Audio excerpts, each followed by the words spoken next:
Hello and welcome to the video lecture on block diagram of microcomputer.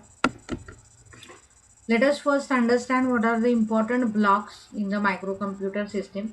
So microcomputer is nothing but it is a complete system which will contain the memory, input output devices along with the CPU. So in case of microprocessor, we have already seen that there is only a CPU or a MPU unit which is a standalone unit, and the memory part or input output devices you need to connect from outside for the interfacing purpose.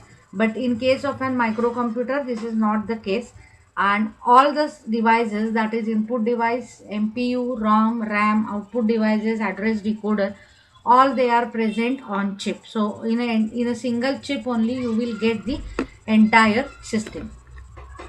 So this is what is a complete block diagram of a microcomputer. So let us understand all these blocks one by one. Now here if you can see, there are basically three lines for carrying the address and the data to and from the MPU unit. MPU means it is a microprocessor unit, or CPU, which you can say it is a heart of your microcomputer system. So the first is a data bus, second is a address bus, and third you can see it is a control bus. Now if you see the data bus, so data bus is actually a bidirectional bus, and it is a contains 8 lines, and it can carry the data from MPU to IO devices and vice versa. Similarly, if you see the address bus, then it is a 16 lines bus, and this is a unidirectional. So unidirectional means it can send the data only in the one direction, that is it sends an addresses of the required memory from the MPU unit. So only from microprocessor to the devices the address bus will work. And the third group of bus is called as a control bus, through which the different control signals are carried, and these control signals, they are generated by your CPU or MPU unit, and it is transferred on this bus to drive the required block of the system. So these are three important buses, that is a control bus, address bus, and data bus. And what is a bus? So that we have seen already in the previous lecture, that it is a group of a conducting lines to carry either data or control signals or the addresses. Now let's come to the next block, that is an input device, which is nothing but a keyboard in this case. Now normally we know that whatever information or whatever program you are going to write or enter, that is through this device, that is a keyboard. So instructions and data you are going to enter at the same time using that keyboard. But remember that whatever you are going to enter through this keyboard, it is not possible to give it directly to this MPU unit, because there is in between there is one more block which is called as an keyboard interface. So the one important reason why there is a keyboard interface is that your MPU may be busy in performing some other task or executing some previous instruction, and therefore the next instruction or the new instruction, it is stored in the keyboard interface. Another important reason why to use a keyboard interface is related with the speed of the input device, that is keyboard, and the MPU. The speed of both these devices is not equal, and after storing the instruction and the data, it tells the CPU or MPU through the special signal line which is called as an interrupt line. So here you can see that from keyboard interface towards MPU you will get this interrupt line which interrupts the MPU. So whenever you have an instruction stored in the keyboard interface, the MPU will be noticed through this interrupt line or this interrupt signal. Now after your MPU completes the current instruction, suppose initially your MPU is working with one of the instruction, and when the MPU finishes that particular instruction, then it stops its normal execution, and then it will jump to the special group of instruction in its monitor program, so which gives the response to the keyboard data which is entered through this keyboard and which is stored in the keyboard interface.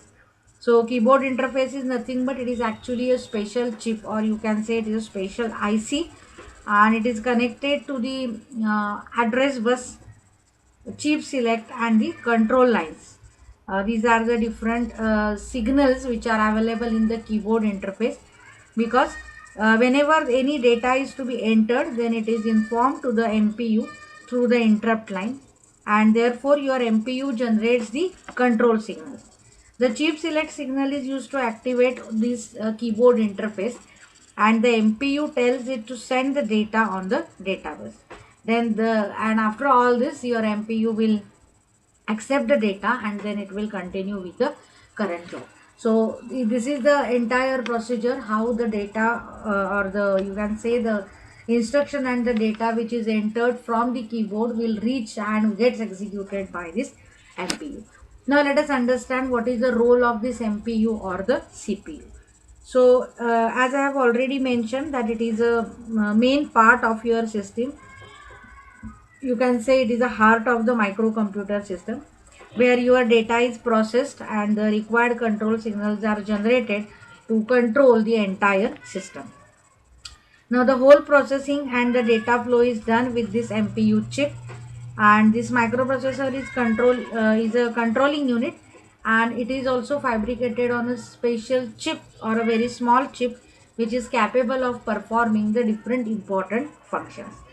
The first important function of the MPU or CPU is to receive the information in a digital form. So here you can see this is an input device. So it is taking the information in the digital form from this keyboard interface.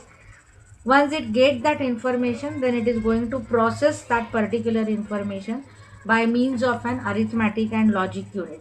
So inside the CPU, you have a ALU, different registers for storing the data. So corresponding arithmetic and logical operations are performed here in the CPU. And then after processing that, it is going to send the result or that information in the standard form. So these are the important tasks which are performed by the MPU. Now if you can see, there is a signal coming from the clock to the MPU or the CPU.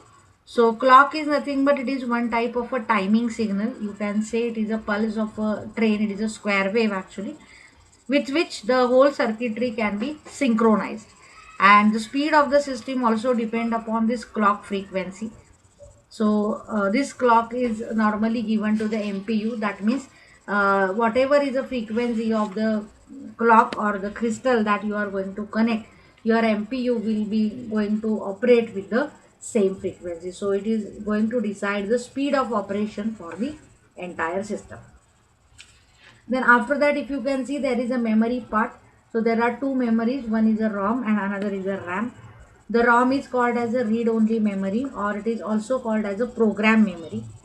So it contains a fixed stored program which is called as a monitor program, and this is also come in the form of an chip or a IC, and it has a different signal, like it has address bus, chip select signal, and the read signal lines. Remember that this read-only memory, as the name suggests, it is only read-only, and it allows only reading of the stored information which is available here. So normally your program is normally stored in this ROM, so from where your instructions can be fetched by the CPU or the MPU.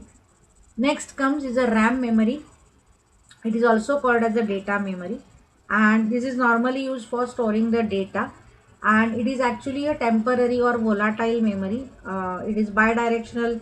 Data bus is required because reading and writing both the things are possible into this memory. So this is again a separate chip, and it has address input lines, chip select, and read write enable lines. So the RAM is normally 8-bit wide, because if you can see here, your data bus is of 8 lines, and therefore that RAM is normally of 8-bit wide, and it allows both reading and writing, hence read write or random access memory. So in opposite to the ROM, here you can either read or write from the RAM memory, but in this case you can only read from the ROM memory.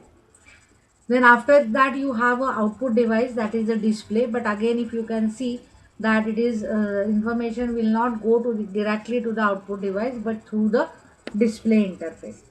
So similar to your keyboard and the keyboard interface, you have a display interface and the display system.